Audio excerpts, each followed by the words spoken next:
क्या आपने कभी ये सोच हैरत का एहसास किया है कि आखिर इस ब्रह्मांड के दानव ये ब्लैक होल्स कितने शक्तिशाली होते हैं? वेल, ये हम सभी जानते हैं कि इन जाइगेंटिक कॉस्मिक ऑब्जेक्ट्स के सामने लाइट की भी एक नहीं चलती। खुद लाइट भी चाहे तो ब्लैक होल को एस्केप नहीं कर सकती है। ऐसे में क्या हो अगर मैं आपसे कहूं कि इस ब्रह्मांड में एक ऐसा ब्लैक होल भी है जो एक नहीं, दो नहीं, तीन भी नहीं बल्कि 6 आकाशगंगाओं को अपने इशारों पर नचा रहा है। ये है एक दानवीय ब्लैक होल जो हमारे सूरज से हजारों गुना ज्यादा बड़ा है और मैसिव है। ये ब्लैक होल अविश्वसनीय तौर पर हमारी कल्पनाओं से भी बड़ा और अजीब है। बेशक आज हम ब्लैक होल के बारे में बहुत कुछ जान चुके हैं। कुछ मैथमेटिकल इक्वेशंस के आधार पर ब्लैक होल जैसे मैसिव ग्रेविटेशनल ऑब्जेक्ट्स के वजूद में होने की भविष्यवाणियां करने से लेकर उसे एक्चुअल में तस्वीर में उतारने तक हमने एक लंबा सफर तय किया है। मगर इसके बावजूद भी सच तो यह है कि हम आज भी ब्लैक होल्स के बारे में बहुत कम ही जान पाए हैं। इसे लेकर हमारा ज्ञान जितना भी है वो आइसबर्ग के टिप के बराबर भी नहीं है। कल्पना कीजिए कि अगर ये पूरा ब्रह्मांड ही इन ब्लैक होल से भरा पड़ा हो तो, या फिर असल में हमारा ब्रह्मांड ही एक ब्लैक होल के भीतर समाया हुआ हो तो। वेल, ऐसे ही माइंड बेंडिंग फैक्ट्स और नॉलेज से वाकिफ कराएगी आज की ये documentary. So stay tuned till the end. हम ब्लैक होल्स के भीतर नहीं देख सकते, ये प्रैक्टिकली इम्पॉसिबल है, और वो इसलिए क्योंकि ये हम इंसानों की क्षमताओं से बाहर की बात है। अगर हम इस मिशन की फिजिबिलिटी से जुड़े सभी चैलेंजेस को इग्नोर भी कर दें तो सिंपली ह्यूमन लाइफ ऐसा करने के लिए काफी नहीं है। इन केस अगर आप एक स्पेसक्राफ्ट में सवार होकर एक ब्लैक होल के करीब जाते हैं तो जैसे जैसे आप उसके नजदीक पहुंचते जाएंगे तो ब्लैक होल द्वारा आपके स्पेसक्राफ्ट पर लग रहा ग्रेविटेशनल पुल इंक्रीज होता जाएगा, जिस कारण आपकी रिस्पेक्ट में टाइम बेहद स्लो मूव करने लगेगा। ऐसे में थ्योरेटिकली आपको ब्लैक होल के इंटीरियर को देखने के लिए इनफाइनाइट अमाउंट ऑफ टाइम का वेट करना होगा, जो कि प्रैक्टिकली इम्पॉसिबल है due to the biology again of your body. खैर, अगर आप किसी तरह से इस चुनौती से भी पार पा लें तो इसके बावजूद भी आप कभी भी एक ब्लैक होल के भीतर दाखिल नहीं हो पाएंगे।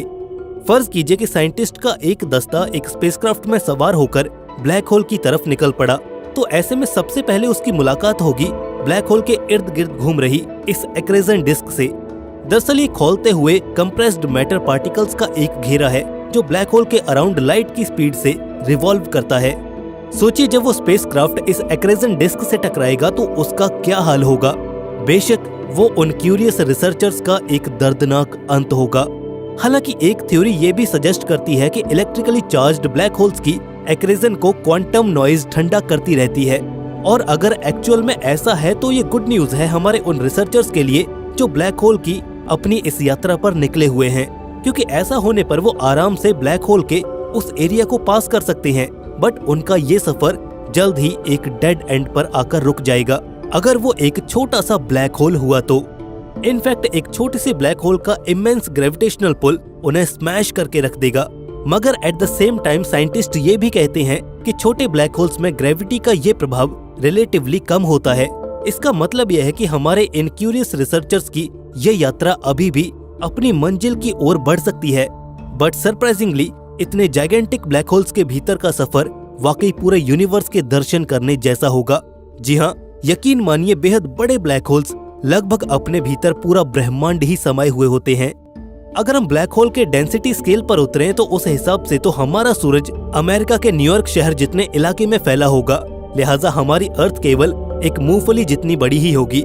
लंबे वक्त तक वैज्ञानिकों ने इस बात पर यकीन किया था कि ये ब्लैक होल्स अपने भीतर ली हुई गैलेक्सीज, स्टार्स और प्लेनेट से ही भरे पड़े होंगे। मगर हाल ही में हुई एक रिसर्च ने वैज्ञानिकों की इस सोच में तब्दीली लाई।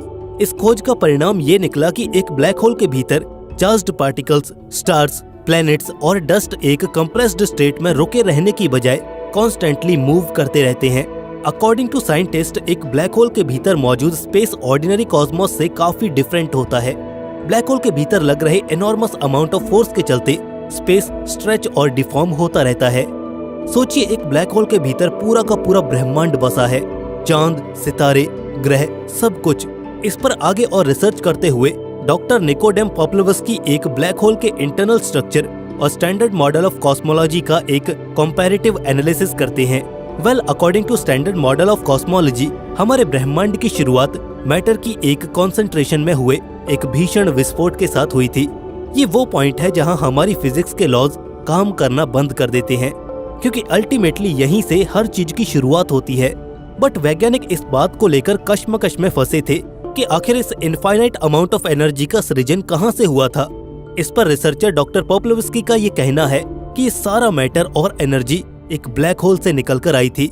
वैज्ञानिक ये मानते हैं कि हर एक ब्लैक होल के पास एक सिंगुलैरिटी होती है, जहां उसमें एनगल्फ हुआ सारा मैटर अपनी हाईएस्ट कंप्रेशन स्टेट में जाकर जमा होता है। वैज्ञानिकों ने अपनी इस परिकल्पना में ब्लैक होल के सेंटर में मौजूद इस पॉइंट ऑफ इनफाइनाइट डेंसिटी और ग्रेविटी को एक सीड यानी कि बीज से कंपेयर किया। ये सीड साइज में किसी भी नोन पार्टिकल से कहीं ज्यादा छोटा होगा, बट ये स्टिल डिविजिबल होगा, मतलब कि इसका फर्दर ब्रेकडाउन करना तो मुमकिन होगा। ये सीड मैटर के एक्सेसिव कंप्रेशन पर बर्स्ट कर जाते हैं और ऐसे में इनमें भरा मैटर आउटर स्पेस में ड्रिफ्ट ऑफ हो जाता है और आगे चलकर इन्हीं मैटर पार्टिकल से स्टार्स, प्लैनेट्स और गैलेक्सीज फॉर्म अप हुई। अब ये मुमकिन है कि 13.8 बिलियन साल पहले इस ब्रह्मांड का जन्म भी किसी ऐसे ही एक सीड से हुआ हो, यानी हम फिलहाल एक ब्लैक होल के भीतर ही जी रहे हैं। इन अ बिगर पिक्चर हमारा पूरा यूनिवर्स ही एक ब्लैक होल में समाया हुआ है। वेल, ये माइंड बेंडिंग थियरी ब्रह्मांड को लेकर हमारी अब तक की पूरी समझ को सीधे तौर पर चैलेंज कर रही है। वैज्ञानिकों ने अपनी खोज में पाया कि कुछ इस ढंग से ब्लैक होल के भीतर जन्म लेने के बाद ब्रह्मांड का विकास हुआ और फिर उन्हें ब्लैक होल से बाहर निकलने का रास्ता भी दिखाई दिया। ये कुछ वैसा ही है जैसे एक कॉमन रूट वाला ट्री होता है, जिसमें पेड़ के तने तो दो निकलते हैं मगर उनकी जड़ें एक ही होती हैं। ब्लैक होल्स और इन न्यूली बोर्न यूनिवर्स के बीच एक लिंक होता है जिसे वर्म होल्स तैयार करते हैं। इन ब्लैक होल्स के बीच एक सिंगुलैरिटी मौजूद होती है जिसमें मैटर सीड के रूप में बेहद हाई कंप्रेशन के साथ टाइटली पैक्ड होता है, और जब ये सीड बर्स्ट करते हैं तो इस मैटर का संचार पूरे स्पेस में होता है और कुछ यूं एक नए यूनिवर्स का जन्म होता है। टेक्निकली इस बात को कम शब्दों में समझें तो एक ब्लैक होल अपने रिवर्सल यानी कि व्हाइट होल से जुड़े होते हैं with the help of worm holes, और यही white holes newly formed universe को स्पेस में रिलीज करते हैं। पोप्लोवस्की के अनुसार व्हाइट होल्स के भीतर मैटर का कांस्टेंट एक्सपेंशन चलता रहता है, और वहीं on the other hand black holes में मैटर सीड्स फॉर्म अप होते रहते हैं जो कि फर्दर न्यू यूनिवर्स को जन्म देते जाते हैं। अपनी इस परिकल्पना के पक्ष में उन्होंने दोनों ही थ्योरेटिकल और एक्सपेरिमेंटल एविडेंसेस पेश किए। इस कड़ी में उन्होंने 2 प्लास्टिक बॉटल्स की मदद से यूनिवर्स के ओरिजिनेशन को प्रोजेक्ट किया, जिसके अंतर्गत 2 बॉटल्स को एंड टू एंड जोड़कर ब्लैक होल और व्हाइट होल के कनेक्शन को डिस्प्ले किया गया। ये ठीक वैसा ही था जैसे ब्लैक होल और व्हाइट होल के बीच एक वर्म होल कनेक्शन एस्टेब्लिश करता है और उससे होते हुए मैटर इधर से उधर मूव करता है। इस एक्सपेरिमेंट के अलावा पोप्लोवस्की ने यूनिवर्स में मौजूद हर एक चीज, फिर चाहे वो प्लैनेट्स हों, स्टार्स हों या फिर ब्लैक होल्स ही क्यों न हो, उनकी रोटेशन से जुड़ा एक फैक्चुअल प्रूफ भी सामने रखा जो कि साइंटिफिकली काफी ज्यादा रैशनल था। उन्होंने कहा कि इस ब्रह्मांड में मौजूद हर एक चीज मोशन में है, फिर चाहे वो स्टार हो या फिर प्लैनेट, गैलेक्सीज या फिर ब्लैक होल, हर एक चीज सर्कुलरली रोटेट कर रही है, जो कि इस जाइगेंटिक प्रिंसिपल ब्लैक होल के भीतर हो रहे फोर्सेस का ही नतीजा है। एक प्राइमोर्डियल यूनिवर्स में भी मूवमेंट का एक रिलेटिव ट्रेंड होना चाहिए। इसका मतलब यह है कि बाहरी अंतरिक्ष में भी वही रोटेशनल पैरामीटर्स होने चाहिए जो कि उस ब्लैक होल में हो जिससे इसका जन्म हुआ है। एक ब्लैक होल में रोटेशन स्पाइरली होता है। इसका मतलब यह है कि इससे इमर्ज हुए यूनिवर्स में मौजूद गैलेक्सीज 2 डिफरेंट डायरेक्शन में इंक्लाइंड होंगी। लाइक कुछ गैलेक्सीज राइट से लेफ्ट की ओर ट्विस्टेड होंगी और इसके कुछ exactly opposite right to left में लुढ़क चुकी होंगी। यूनिवर्सिटी ऑफ मिशिगन में रिसर्च कर रहे एस्ट्रोनॉमर का भी एग्जैक्टली यही ऑब्जर्वेशन है। उन्होंने अपने एस्ट्रोनॉमिकल सर्वेज में ये पाया कि यूनिवर्स के एक स्पेसिफिक एरिया में गैलेक्सीज राइट की ओर स्पिन करती हैं, वहीं उसके ऑपोजिट एरिया में मौजूद गैलेक्सीज लेफ्ट की ओर झूल रही हैं, जिससे ये बात तो प्रूफ होती है कि इसका पोप्लोवस्की की थ्योरी से कुछ तो कनेक्शन जरूर है। ऐसी ही एक और चौंकाने वाली परिकल्पना भी सामने आई है जिसे 3 वैज्ञानिकों ने तैयार किया है। ये तीनों वैज्ञानिक perimeter institute of theoretical physics से ताल्लुक रखते हैं। इनका ये मानना है कि हमारा यूनिवर्स एक ब्लैक होल के भीतर से आया है, और वो भी एक्स्ट्रा डायमेंशन यानी कि 4th डायमेंशन में। अभी तक तो हम यही जानते थे कि हमारा यूनिवर्स 3D है, इसमें 3 डायमेंशंस हैं, बट ये थियरी एक नई डायमेंशन यानी कि 4th डायमेंशन होने की भी बात करती है। ये टाइम के कॉन्टेक्स्ट में इमेजिन की जाने वाली फोर्थ डायमेंशन से काफी अलग है। वैज्ञानिक इसे एक रियल वर्ल्ड डायमेंशन के रूप में प्रोजेक्ट कर रहे हैं। उनका इस पर यह कहना है कि हमारा नोन ऑब्जर्वेबल यूनिवर्स 3 डायमेंशन से मिलकर बना है। At the same time black hole के अराउंड सर्कल करने वाली एक्रेजन डिस्क एक 2D एंटिटी है, तो फिर ये ब्लैक होल एक 4D ऑब्जेक्ट कैसे नहीं हो सकता। यहाँ पर मेन आइडिया ये है कि एक बार 4D स्पेस में एग्जिस्ट करने वाला एक स्टार एक भीषण धमाके के साथ एक्सप्लोड हुआ, जिसके बाद एक फोर्थ डायमेंशन ब्लैक होल ने जन्म लिया और इस ब्लैक होल की एक्रेजन डिस्क में मैटर आकर जमा हो गया, जो कि फ्लैश के बाद भी ब्लैक होल के भीतर नहीं गया। ऐसे ही अंतरिक्ष में फटने वाले दानवों यानी कि सुपरनोवाज के साथ भी होता है, जब तारे अंतरिक्ष में अपने भीतर भरे पदार्थ को एक झटके के साथ छोड़ते हैं। हम फोर्थ डायमेंशनल वर्ल्ड को नहीं देख सकते हैं। वैज्ञानिक ये कहते हैं कि फोर्थ डायमेंशन में मैटर काफी अलग ढंग से बिहेव करता है। ये बेढंगी सी शेप वाले एक लंप की तरह होता है। फोर्थ डायमेंशनल वर्ल्ड को और बेहतर ढंग से समझने के लिए वैज्ञानिकों ने एक मॉडल तैयार किया, जिसके अंतर्गत 4D स्पेस का ग्रेविटेशनल इन्फ्लुएंस बैकग्राउंड रेडिएशंस में फ्लक्चुएशंस ला सकता है।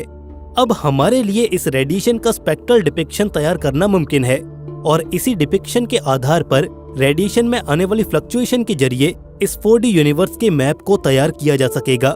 दुनिया भर के एस्ट्रोनॉमर्स इस नए ब्लैक होल को खोजने में जुटे हुए हैं। साल 2022 में वैज्ञानिकों ने देखा कि आखिर कैसे ये ब्लैक होल इस गैलेक्सी हैनिस 2-10 में उजले सितारों को अलग करता है। अपनी इस रिसर्च को और अधिक पुख्ता बनाने के लिए वैज्ञानिकों द्वारा अंतरिक्ष का होलोग्राफिक 3D और कुछ अन्य प्रकार के मॉडल्स भी तैयार किए गए। इजराइल में मौजूद वैज्ञानिकों ने हाल ही में सीखा कि भला रुबिडियम एलिमेंट की मदद से छोटे माइक्रोस्कोपिक आर्टिफिशियल ब्लैक होल्स कैसे तैयार किए जा सकते हैं। सर स्टीफन हॉकिंग द्वारा बताई गई हॉकिंग रेडिएशन थियरी ये सजेस्ट करती है कि एक ब्लैक होल अपने भीतर से स्पेस में रेडिएशन प्रोपगेट करता है। आइए अब इस एक्चुअल फिनोमिनन के बिहेवियर को समझने की कोशिश करते हैं। आने वाले वक्त में हम ब्लैक होल से जुड़ी बहुत सी प्रॉपर्टीज और फिनोमिनन्स के बारे में जानेंगे, मगर हाल के लिए हम इन रहस्यमय कॉस्मिक ऑब्जेक्ट्स के बारे में चंद ही बातें जानते हैं, और वो भी सिर्फ थियरीज के रूप में। दोस्तों, आपकी क्या राय है इस विषय पर? एक बार हमें कमेंट करके जरूर बताएं। दोस्तों, बाकी आपको ये वीडियो कैसा लगा? अगर आपको ये वीडियो पसंद आया तो इसे लाइक और दोस्तों में शेयर जरूर करें। ऐसे ही और वीडियोस के लिए चैनल को सब्सक्राइब करके बेल नोटिफिकेशन इनेबल जरूर कर लें। हम मिलेंगे आपको ऐसे ही किसी नए इन्फॉर्मेटिव वीडियो के साथ। तब तक के लिए स्टे क्यूरियस, बी हैप्पी, नमस्कार।